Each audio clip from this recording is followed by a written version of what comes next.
Bienvenue dans Expansion, un podcast par Eric Flag qui s'adresse à toutes celles et ceux qui cherchent à constamment en apprendre plus et à s'améliorer aussi bien mentalement que physiquement.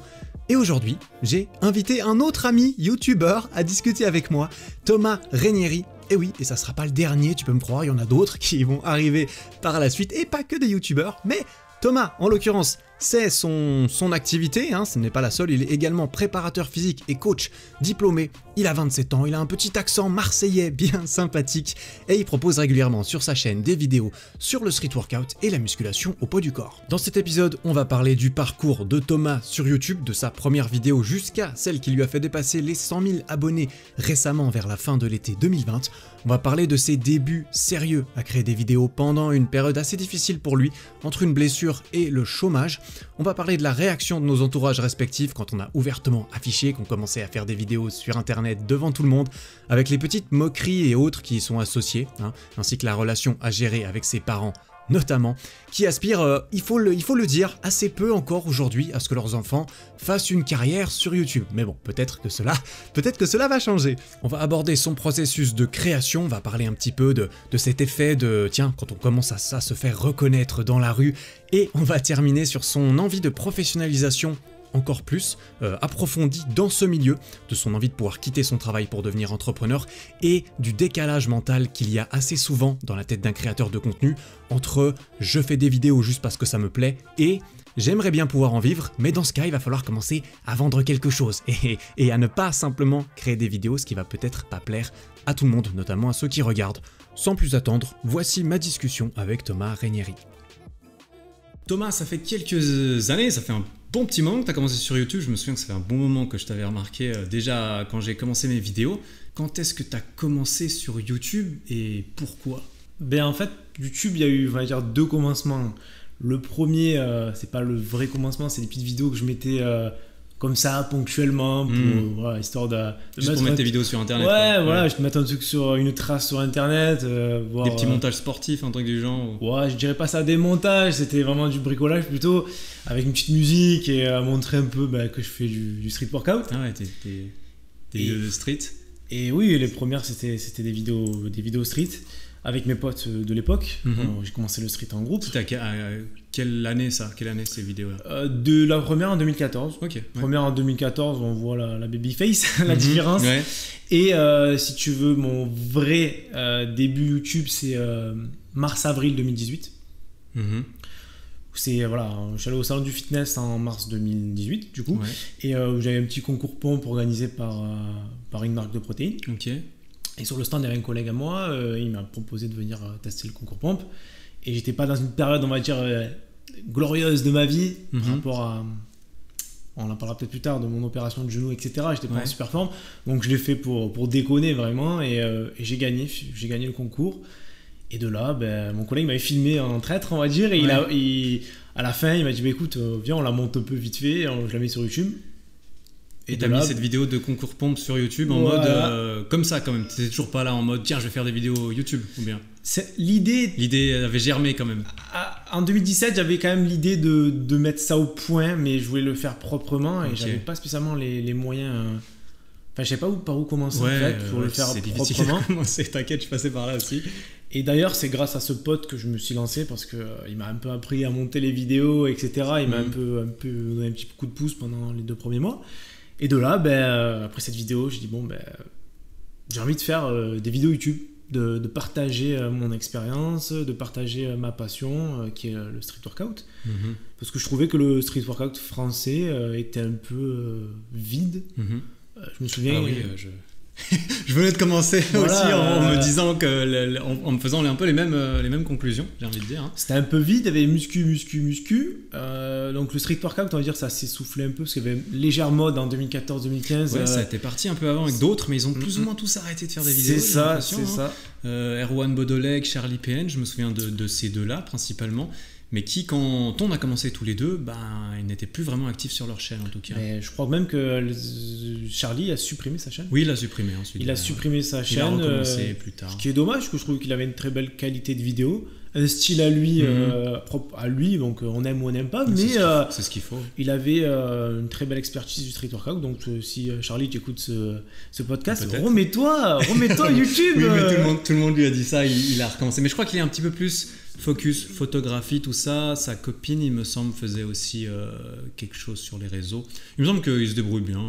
Écoute, on lui souhaite du bonheur, et s'il souhaite revenir, il n'y a pas de souci. Donc du coup, bref, on revient... Du coup, quand tu as commencé ces vidéos sérieusement en 2018, c'était juste pour...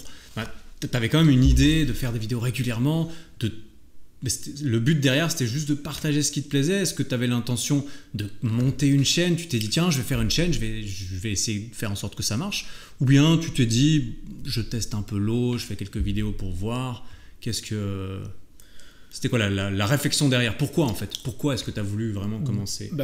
Premièrement, pour me faire plaisir. Donc il n'y avait pas du tout de côté youtubeur, métier quoi.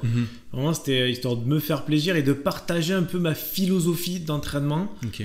Parce que voilà, j'avais envie de montrer comment je m'entraînais, d'allier un peu mes compétences théoriques STAPS et mon expérience du street workout quoi. Parce que voilà, 2018, ça fait déjà 4 ans que j'en faisais.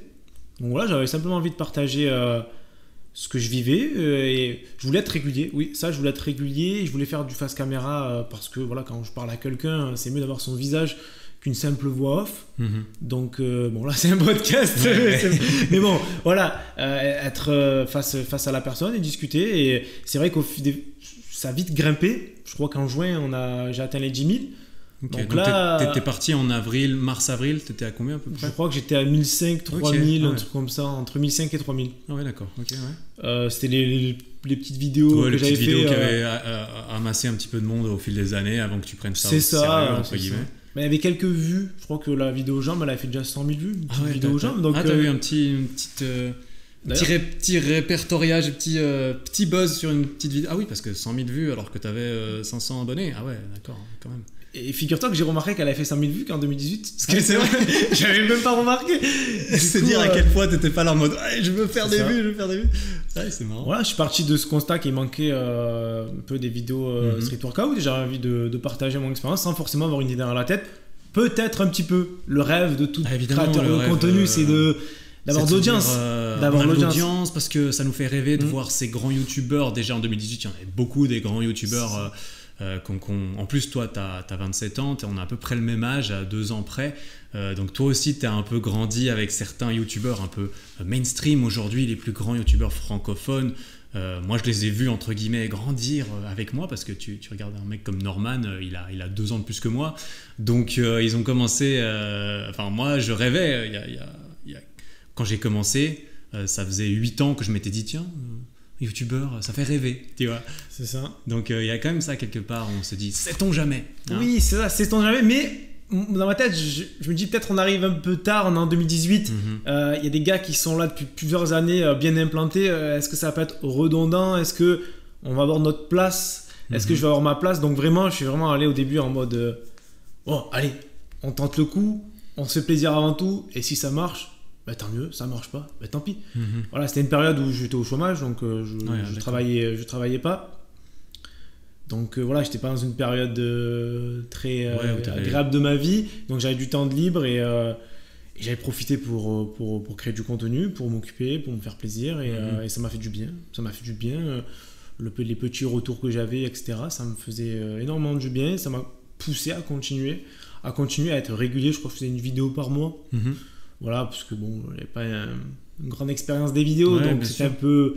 Il faut trouver son rythme au début, il n'y a pas de mauvaise fréquence. Celle que tu peux tenir sur la durée, c'est probablement la meilleure quand tu commences, je pense. Donc, c'est ça, je tâtonnais, j'essayais de faire une vidéo toutes les 3 semaines, un mois. J'avais vraiment, à mon niveau, j'essayais vraiment de faire quelque chose de quali, de cadré, quoi. Faut pas faire une vidéo pour faire une vidéo. Pas juste tu sors ton téléphone un matin et tu te fais une vidéo. Tu avais pré-réfléchi le truc, tu savais ton sujet, ce que tu allais raconter, et puis tu savais de quoi tu parles en plus. Donc Donc forcément, c'était assez cadré et réfléchi quand même ce que tu faisais, quoi. L'une des raisons pourquoi j'ai lancé la chaîne YouTube, je ne l'ai pas évoqué, c'est qu'on me demande beaucoup, dans mon entourage, on me donnait beaucoup des conseils. C'est pas possible de te développer comme ça avec le street workout et tout, nani nana. J'ai dit oui, je faisais que du street workout pendant 3-4 ans, jusqu'en 2017, où j'ai un peu fait un peu de salle pour STAPS, pour la fac. Mais bon, 80% des entraînements, c'était du workout et on ne me croyait pas. Et ceux qui me croyaient, ils me donnaient des conseils, etc. Et de là, j'ai dit, tant qu'à faire, peut-être ça peut intéresser ce que j'ai à dire plus qu'une personne. Donc pourquoi pas faire une vidéo, et qui veut entendre mes conseils, tu pourras le rediriger vers la vidéo quand quelqu'un... Voilà, et c'est vrai que je faisais ça au début. En fait, quand on me demandait des potes plus ou moins proches, on me demandait quelque chose, je dis écoute, j'ai fait une vidéo sur les jambes, n'hésite pas à aller voir la vidéo si tu t'entraînais. Voilà, c'est surtout, il y a des potes, ils allaient préparer l'armée, ils me disent Thomas, il faut que je fasse 20 tractions, t'as pas des entraînements? Je dis fais ça. Et après, d'ailleurs, la deuxième ou troisième vidéo, c'était comment progresser aux tractions, et c'est ce que je disais à mes potes. Et voilà, donc c'est un peu de ce constat-là. Je me dis peut-être il manque quelque chose à YouTube. J'ai pas la prétention de l'amener, mais au moins je vais tenter le coup, partager mon expérience et ma passion avant tout, parce que c'est un plaisir, le street workout et le sport en général, c'est un plaisir. Sinon j'aurais fait une chaîne sur le piano, tu vois le truc. Avant tout, c'est ça. Ouais. Mais du coup, tu as parlé de ton entourage un peu qui te posait des questions. Mais alors, du coup, ce qui m'intéresserait de savoir, c'est quelle a été la réaction de ton entourage quand tu as commencé à faire des vidéos sérieusement. Est-ce que parce que tu vois, moi j'ai une relation avec mon entourage un peu, j'ai dû gérer un peu mes parents quand j'ai commencé à faire des vidéos. Toi, du coup, c'était quoi Est-ce que tu as annoncé ça? Est-ce que tu as juste dit toi tu faisais des vidéos depuis un petit moment? Du coup, quelle a été la réaction de ton entourage proche, l'entourage important, j'allais dire tes parents, ton éventuelle copine de l'époque si tu en avais une, et en second plan, l'entourage des gens que tu connais, qui te connaissent un petit peu, et puis du jour au lendemain, ils te voient Thomas, il fait des vidéos sur YouTube maintenant. Quelle a été un peu la réaction de toutes ces personnes? Pour ma famille, voilà, grosso modo, ma famille, c'est vrai que mes parents, ils étaient un peu... mon échec, on va dire, après mes études longues, on va dire, dans la recherche d'emploi, etc., il avait pas un peu mauvaise, mais on veut le meilleur pour nos enfants. Donc, ils n'allaient pas être contents que j'ai un peu raté, on va dire, mon insertion professionnelle. Ouais. De par ma blessure et de par mes choix de stage ou mes choix de carrière, quoi. Voilà, j'ai fait des mauvais choix au mauvais moment, et du coup j'ai fait des vidéos YouTube dans un premier temps, pas pour en vivre, mais pour partager ma passion, ce qu'on a parlé tout à l'heure. Donc au début, c'était, on va dire, c'était un amusement. Donc mes parents, ils n'ont pas forcément critiqué le truc, mais peut-être que maintenant que l'activité a pris et que beaucoup de personnes parlent de ça autour d'eux, ils disent c'est ton fils Thomas et tout, c'est bien ce qu'il fait. Du coup peut-être ils disent peut-être à l'époque j'aurais dû peut-être plus le soutenir. Ah, c'est vrai, tu penses? La personne qui m'a le plus soutenu, c'est ma copine que j'ai rencontrée en 2018, en octobre, donc juste après avoir commencé. J'ai une connerie, en 2017. Ah oui. Juste avant de commencer, elle va me tuer. En 2017, donc c'est vraiment elle qui m'a encouragé, qui m'a poussé à faire ça, qui m'a poussé à continuer à faire ça. Et mes potes, mes bons potes, ils trouvaient ça cool. Après, les personnes un peu extérieures, je leur disais pas, quoi. Je vais pas te présenter, bonjour, je suis Thomas Ranieri, je suis youtubeur. Ah, t'as combien d'abonnés? J'ai mis 500 abonnés. Non, pas du tout. Même à l'heure actuelle, quand je me présente pas comme un youtubeur. Évidemment. Pas du tout. Je préfère parler d'autre chose. Après, si vraiment on me pose la question, on insiste ou quoi, oui. Mais voilà, après, mon entourage était neutre, on va dire. Mais ils ont pas essayé de te freiner ou de te dire... Parce que tu dis que tes parents peut-être auraient pu te soutenir plus au début, mais ils t'ont pas freiné. Parce qu'il y a une différence entre ne pas soutenir et freiner quand même. Donc tu t'es pas senti en mode... tout le monde... on me conseille pas. Parce que tu vois, il y a certains conseils des potes ou même la famille qui peut te dire écoute, tu sais, c'est dangereux, c'est pas stable, tu te ferais mieux de pas faire... tu vois, sans te dire non Thomas, tu n'as pas le droit de faire ça, de te dissuader un petit peu pour une raison ou une autre, personne qui t'a genre... pas dissuader, stop comme ça, mais nos parents, ils sont de l'ancienne génération, donc c'est 21 ans, tu t'es marié, à 18 ans, tu travailles. Oui. Donc c'était une génération un peu... YouTube, pour eux, c'était de l'amusement. Oui. Ils n'imaginaient pas qu'on pouvait gagner de l'argent avec YouTube. Et pour eux, c'était peut-être une perte de temps.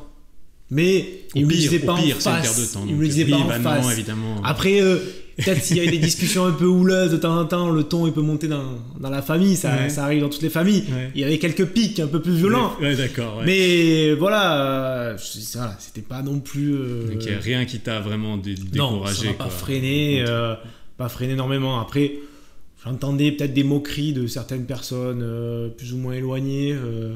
Amis, famille, peut-être. Ouais, il fait des vidéos muscu. Justement, c'est ça qui m'intéresse parce qu'il y a plein de clichés, stéréotypes qui sont affichés à ça. Peu importe, tu fais du street workout, pour les gens extérieurs, ça change rien. Pour eux, t'es à torse nu sur tes vidéos, tu fais de la muscu, tu vois. Entre guillemets, je réduis un peu le truc, mais notamment en 2018, c'est pas comme si le street workout, tout le monde savait ce que c'était. Déjà aujourd'hui, il faut trouver quelqu'un qui te parle pas plutôt de crossfit ou de muscu quand tu lui dis ça. Hein. Ah, tu fais du crossfit?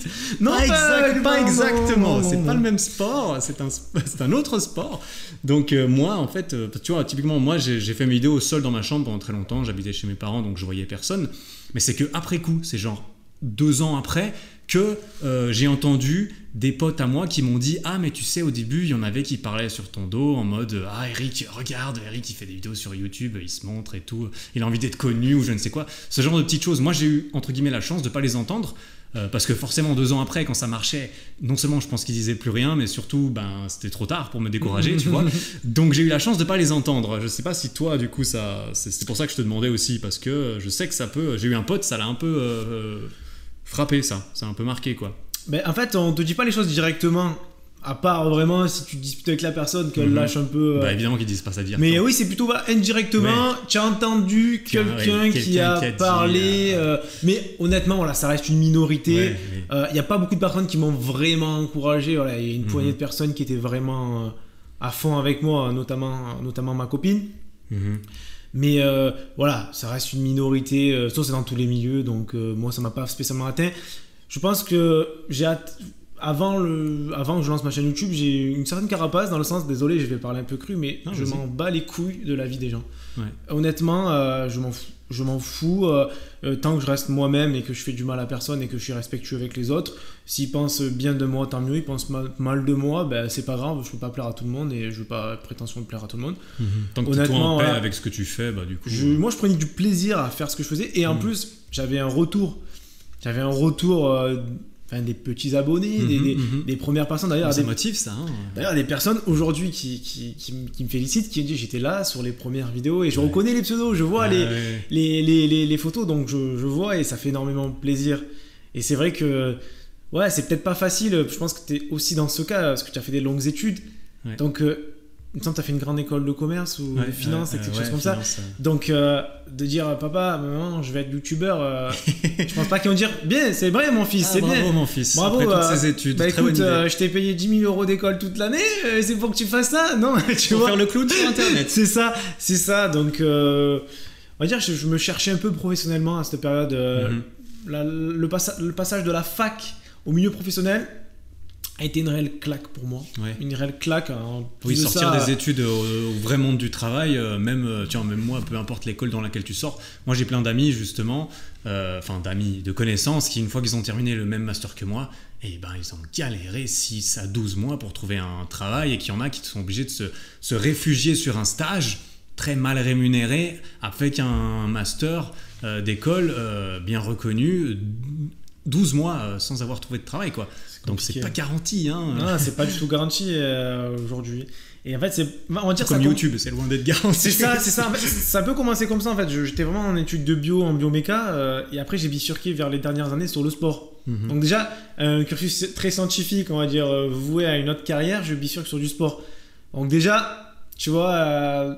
Mon entourage dit mais qu'est-ce qu'il fait le sport, on a l'image du coach sportif, quoi. Bien sûr. Le coach sportif bête et dans la musclé, tête des gens, quand tu travailles dans le sport, c'est tes profs de sport ou tes coachs de sport, quoi. Préparateur physique, on sait pas ce que ça veut dire.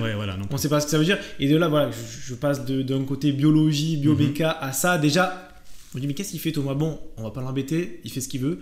Et de préparateur physique à chômage, là, tu vois. Il fait ce qu'il veut, mais quand même, c'est mon fils. Je vais quand même le sermonner un petit peu, gentiment, quoi. Il a 24 ans. Ils sont là pour ça, les parents aussi. Il a 24 ans, mais voilà, je peux lui dire les choses, mais non, concrètement, voilà, mes parents, ils n'ont pas été diaboliques avec moi, au contraire, ils ont été cool. Ils m'ont laissé faire. T'entends, là, ils peuvent me dire des conseils, Thomas, mieux vaut que tu cherches un boulot en relation avec tes études, le sport tu le feras en complément. Voilà, c'est surtout ça que j'ai entendu. Thomas, le sport, tu adores ça, c'est ta passion, fais-le en complément, tu te feras 4 sous à côté, tu fais des petits coachings. Voilà, à côté d'un bon 35 heures, 40 heures, normal, cadre dans une entreprise où je vais me faire chier complètement, quoi.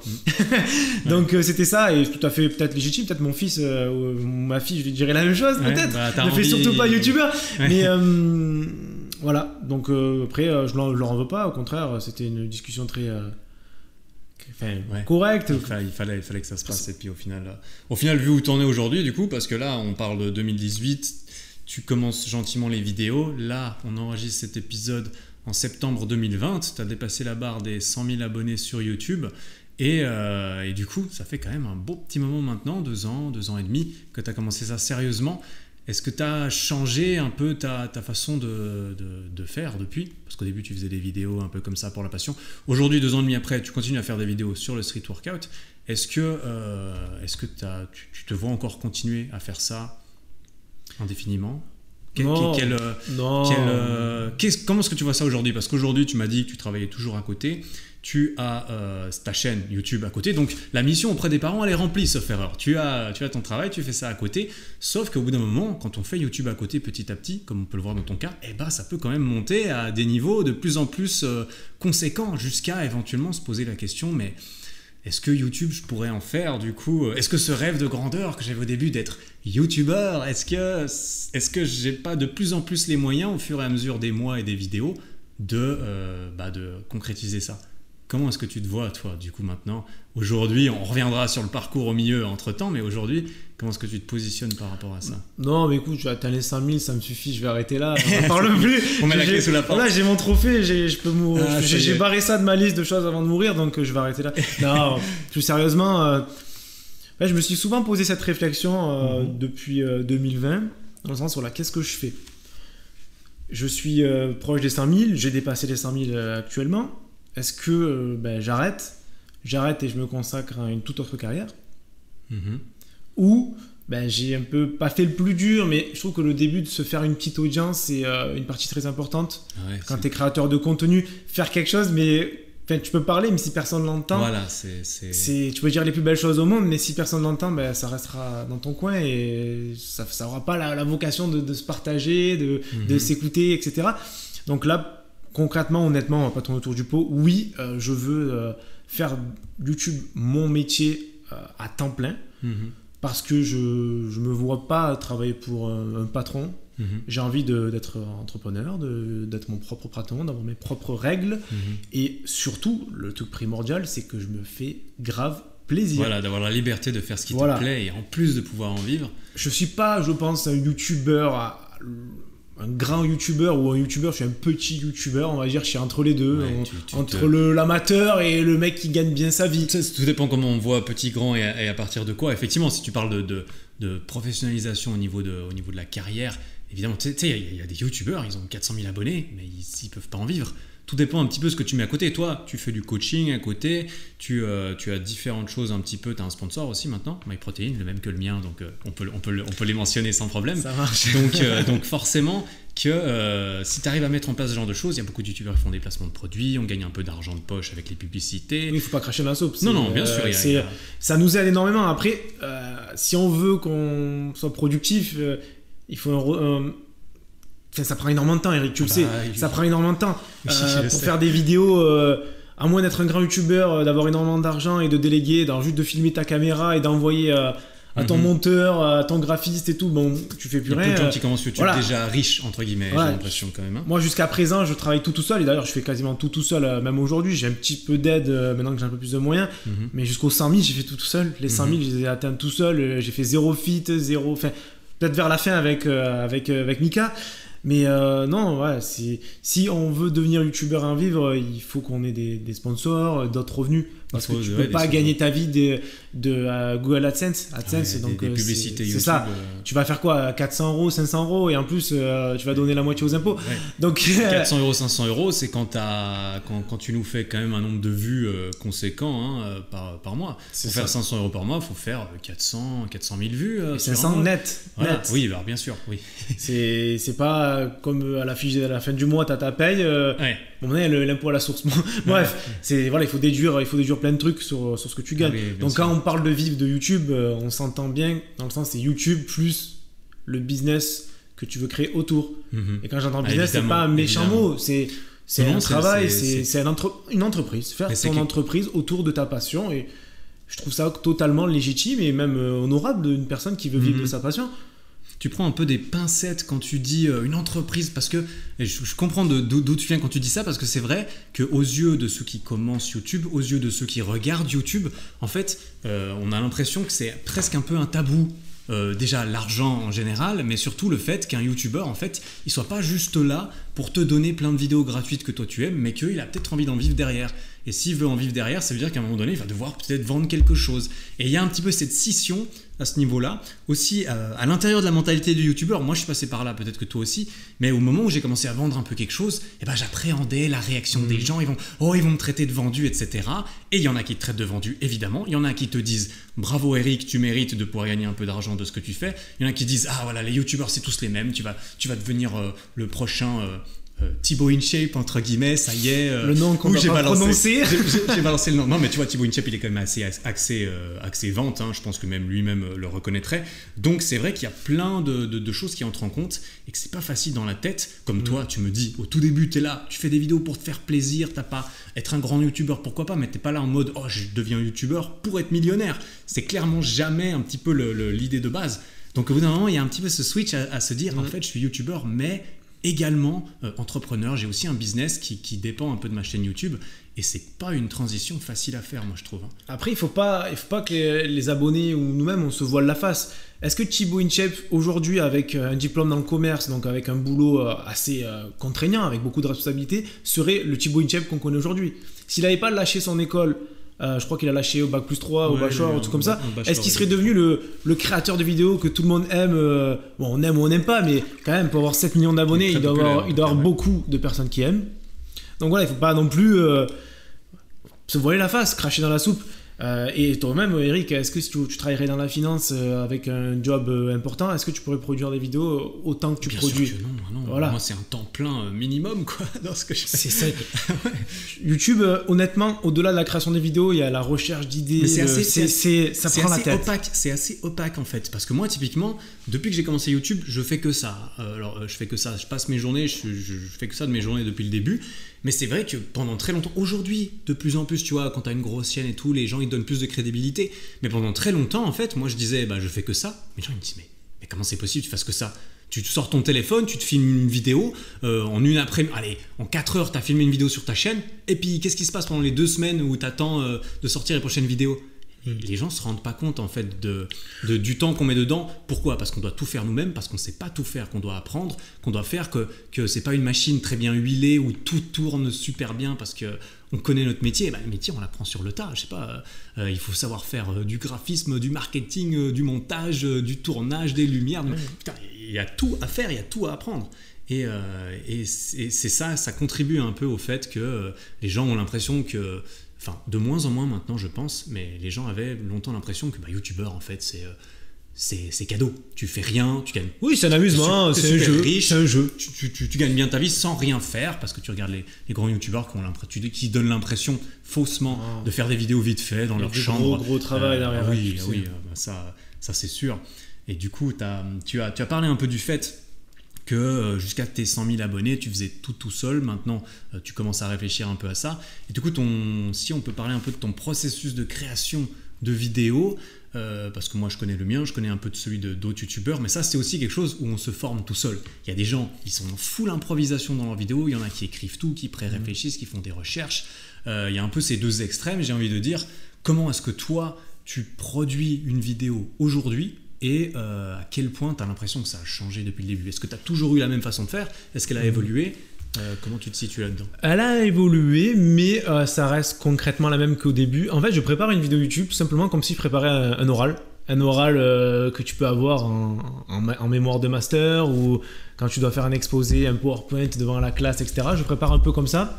Donc je me suis servi de mes échecs sur mes oraux. Avant mes oraux, j'écrivais tout, un script parfait où il y avait le moindre mot écrit sur la phrase, etc. Il y avait tout qui était écrit et le rendu n'était pas très naturel devant les professeurs et on avait un peu cette notion de lecture pas très naturelle. Ah ouais, parce que tu scriptais, puis ensuite ça te donnait l'impression que tu lisais un texte en fait. Et d'ailleurs, une des premières vidéos, j'ai fait ça et mon pote qui m'aidait à monter les vidéos me dit non, c'est de la merde. Et je l'avais refait. C'est bien d'avoir un avis extérieur aussi, oui, parce qu'on s'en rend pas compte que c'est de la merde. D'ailleurs, ce pote qui m'a bien aidé, je lui fais un salut s'il écoute, parce qu'on n'est plus trop en contact aujourd'hui. J'aimerais bien reprendre contact avec lui, ce qui m'a bien aidé et voilà. Ah, c'est bien d'avoir un avis d'un pote. Petite parenthèse. Du coup, maintenant, mes vidéos, donc j'ai mon titre, j'ai mon idée et je mets des tirés, quoi. Grand 1, introduction, qu'est-ce que je dis, grand 2, nanani, nana. Je fais mes petits tirés. Tu fais une espèce de PowerPoint et ensuite tu pseudo-improvises là-dessus, sachant que tu avais quand même bien préparé ton idée, quels sont les différents thèmes que tu vas aborder. C'est ça, mais c'est ça. Tu ne scriptes pas, ou plus. Je scripte, il se peut que je fasse des vidéos en total impro.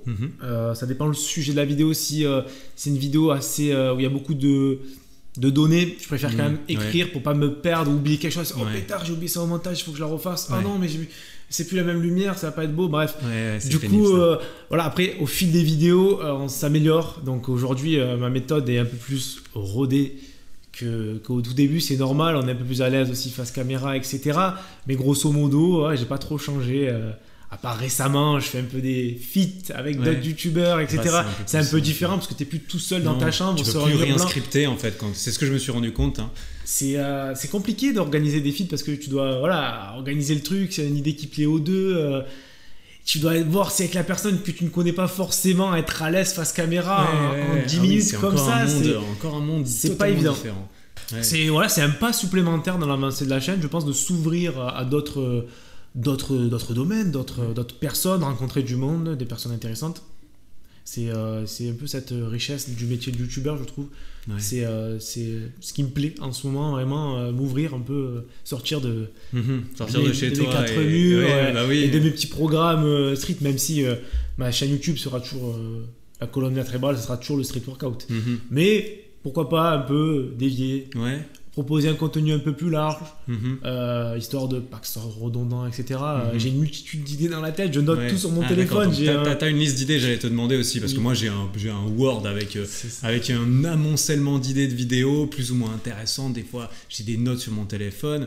En gros, t'as constamment une liste d'idées dans laquelle tu pioches, puis tu dis bon, prochaine vidéo, tu regardes dans ta liste et puis tu choisis comme ça. Ou est-ce que tu pars sur un coup de tête aussi de temps en temps, ou comment tu... Les deux, par exemple... Des fois, j'ai prévu une vidéo la semaine d'après, mais finalement, entre-temps, j'ai eu d'autres idées, je la sors 2 mois après. Pourtant, j'ai déjà filmé des trucs, mais voilà, je pense qu'il faut laisser aussi une part à l'actualité et à la sensation. Donc, est-ce que c'est le bon moment de la faire ou non? Pas seulement marquer un truc sur une feuille et faire petit 1, petit 2. Non, il y a beaucoup de choses à prendre en compte. D'ailleurs, le confinement a été... ça a chamboulé mon planning de vidéos personnel. Mais en bien, je trouve, parce que ça m'a permis d'être beaucoup plus productif, beaucoup plus proche de ma communauté. J'ai sorti beaucoup de vidéos. Comme moi, ça me tenait à cœur d'essayer de sortir plus de vidéos pendant cette période. On va pas se mentir, pour les youtubeurs en sport, comme nous, au poids du corps, d'autant plus, ça a pas été très mauvais comme période, le confinement, en termes de succès de vidéos. Donc j'ai vu que toi, je me suis dit, ah ouais, parce que je surveillais évidemment ce que tu faisais, mais j'ai tout de suite vu qu'il y avait un gros boost. Et tiens, Thomas Ranieri, il est chaud pendant le confinement, il nous sort les programmes PEC, les programmes épaules, tout ce qu'il faut pour s'entraîner au poids du corps. Je me suis dit, ah ouais, il y en a. Je vois que je suis pas le seul à me dire que c'est l'occasion de sortir des vidéos, quoi. Mais je regrette pas cette période parce que les premiers entraînements, il y a eu de suite une belle réaction, une demande, un besoin, et encore aujourd'hui. De temps en temps, quand on vient me voir dans la rue, etc., on parle de cette période en me disant je t'ai découvert comme ça, merci beaucoup, tu m'as sauvé.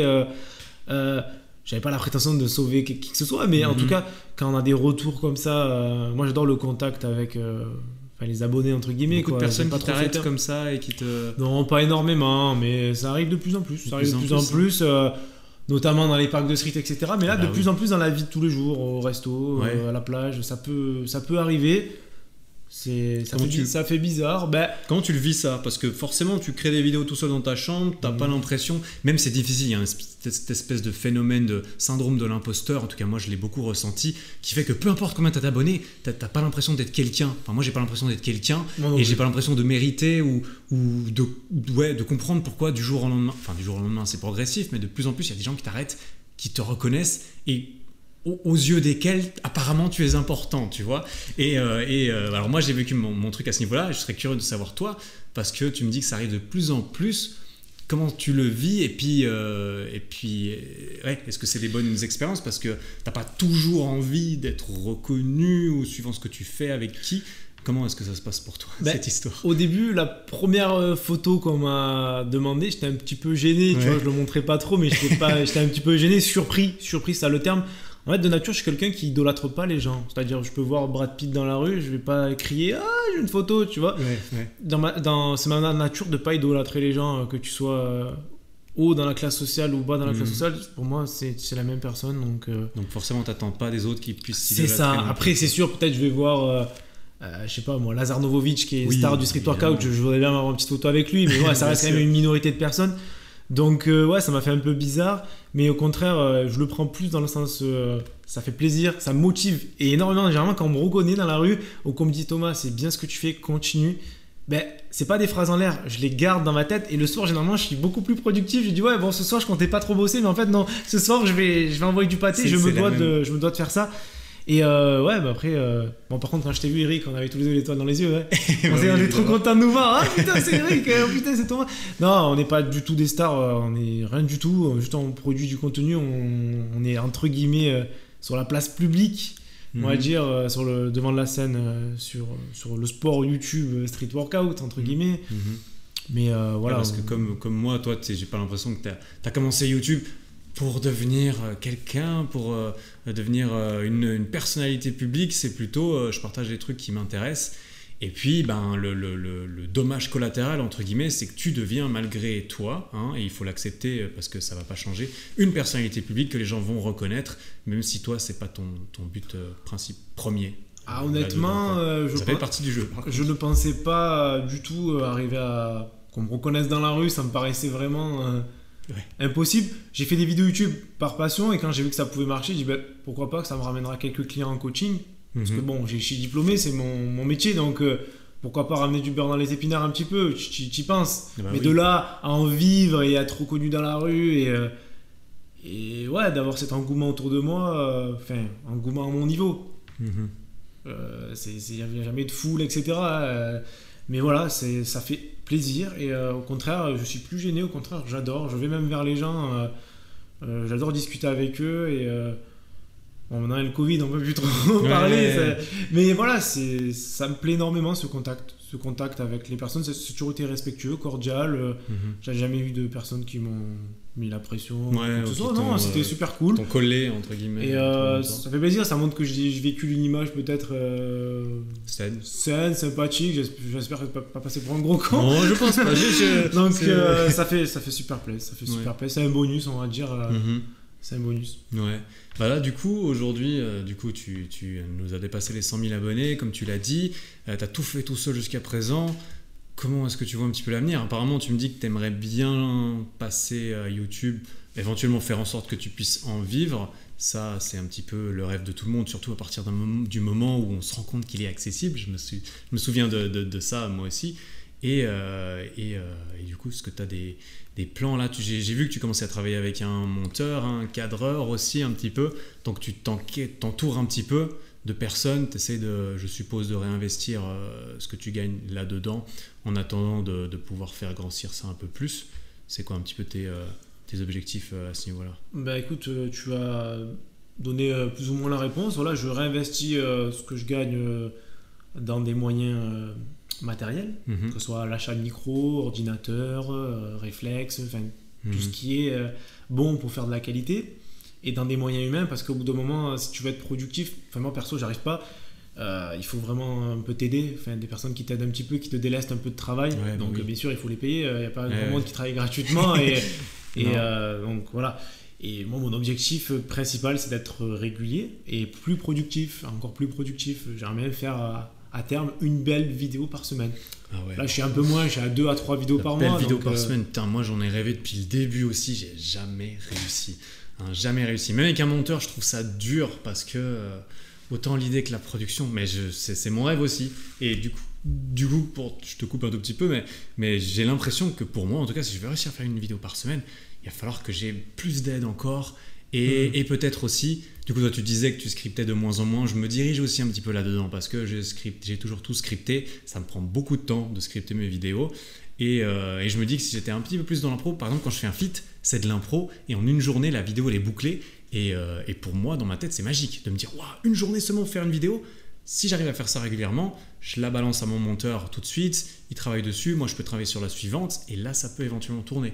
Pendant le confinement j'avais fait une vidéo par semaine, et là j'étais gonflé à bloc, j'avais rien d'autre à faire et puis ça a été une période assez stressante aussi, mais ouais, une vidéo par semaine.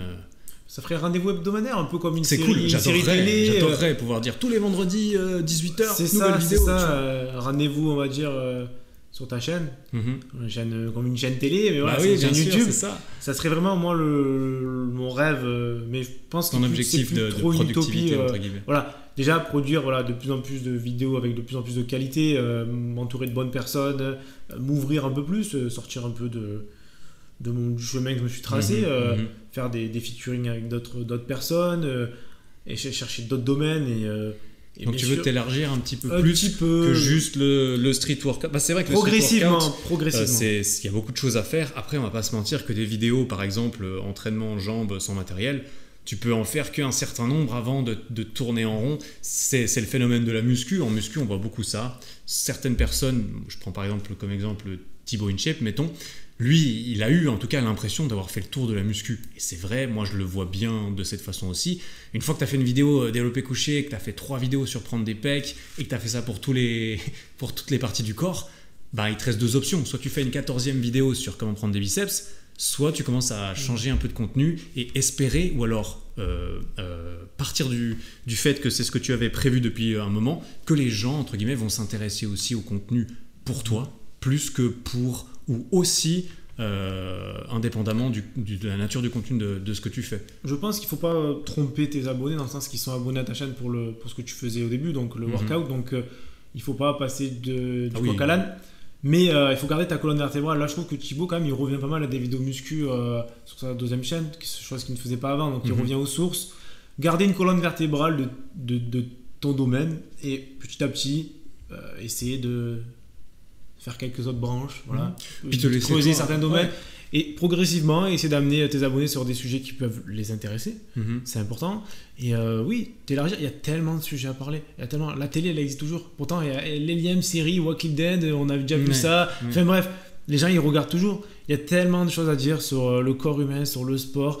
Il y a tellement de sujets que si t'es suffisamment, pas intelligent, mais tu peux trouver toujours des sujets intéressants, je pense. Après, t'as raison dans le sens que...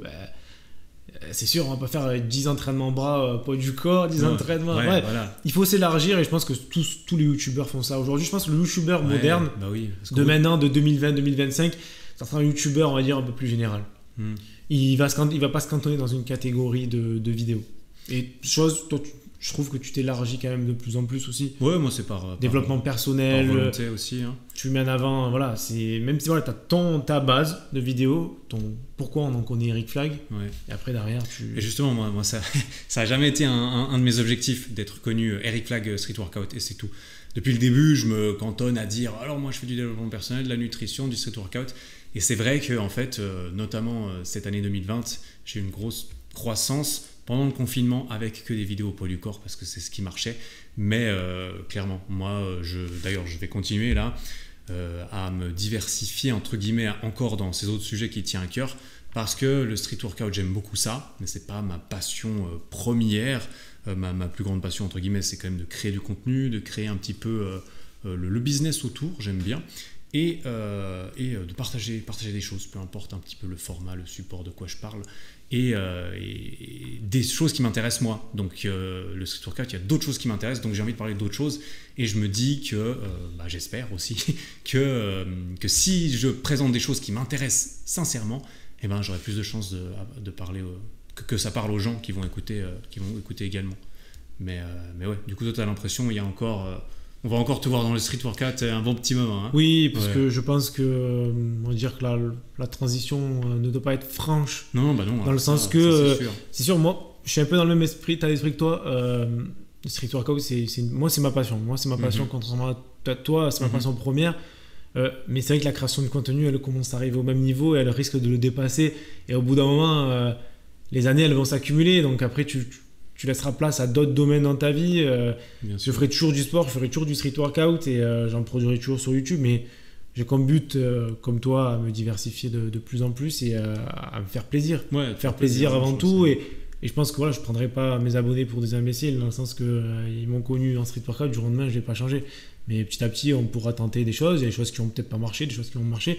Mais il faut se diversifier pour pas avoir une certaine redondance dans ta vie. Ouais, et puis c'est aussi pour se plaire à soi-même, entre guillemets, j'entends. Au bout d'un moment, si quelque chose t'intéresse plus, il y a certains youtubeurs qui ont eu des problèmes, des burn-out, entre guillemets, parce que c'était devenu machinal ce qu'ils faisaient, parce que c'est ce qu'on attendait d'eux, alors que eux, l'être humain derrière le créateur de contenu, commençait à changer de centre d'intérêt. Donc moi je pars du principe que j'essaie de faire des vidéos pour moi, comme je les ai toujours faites. Les vidéos, je les faisais pour moi parce qu'elles me plaisaient. Et j'essaie de continuer de faire ça. Parce qu'à partir du moment où tu fais plus vraiment les vidéos pour toi, j'ai l'impression que c'est là que tu pars sur une pente qui est un peu glissante et dangereuse, qui fait que tu te contrains dans quelque chose dans lequel tu te plais de moins en moins. Et je suis pas sûr que ça finit toujours bien. Donc ça fait plaisir de voir que tu as l'air d'être loin de là. Et c'est vrai que c'est un chemin qui est purement personnel, qui dépend énormément de choses. Et ouais. Mais la question, c'est, tu peux la poser sur le métier en général. Il y a des personnes qui ne sont plus heureuses dans leur métier et qui se réorientent. Ouais. Donc toi qui es youtubeur, entrepreneur, donc si du jour au lendemain ça te plaît plus ce que tu fais, tu vas changer, tu vas essayer de tenter autre chose. C'est totalement légitime, tout le monde ferait ça, donc on ne peut pas t'en vouloir. Et honnêtement, tout le monde va te suivre, quoi, parce qu'ils vont te suivre pour toi, pour Eric Flag, pas pour tes programmes. Ça m'étonnerait qu'il y ait...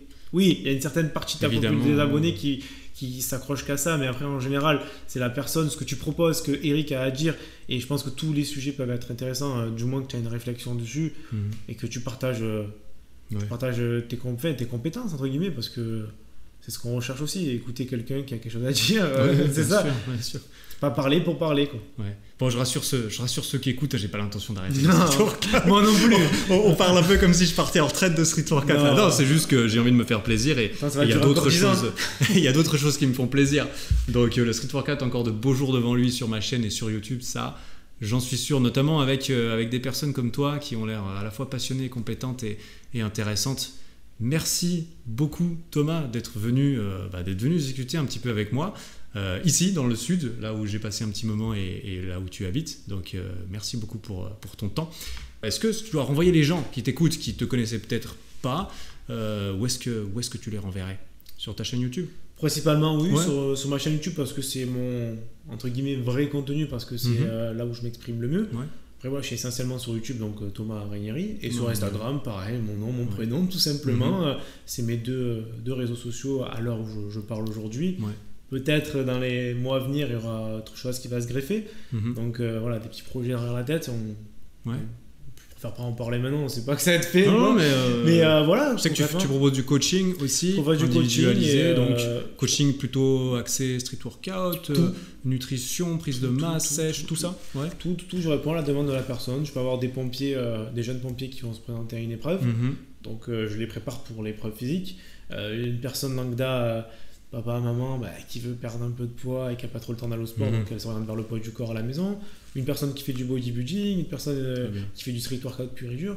Mon diplôme de préparateur physique m'a permis d'être un peu un couteau suisse, sans mauvais jeu de mots, d'avoir un peu, de pouvoir un peu m'adapter à tout type de personnes et faire du coaching, ça me plaît énormément, et ce point-là sera très certainement développé dans les mois à venir. Ok, super, donc on garde ça à l'œil. Donc si quelqu'un cherche un coach, un préparateur physique compétent, je vous conseille Thomas, qui est en plus d'être compétent, très sympathique.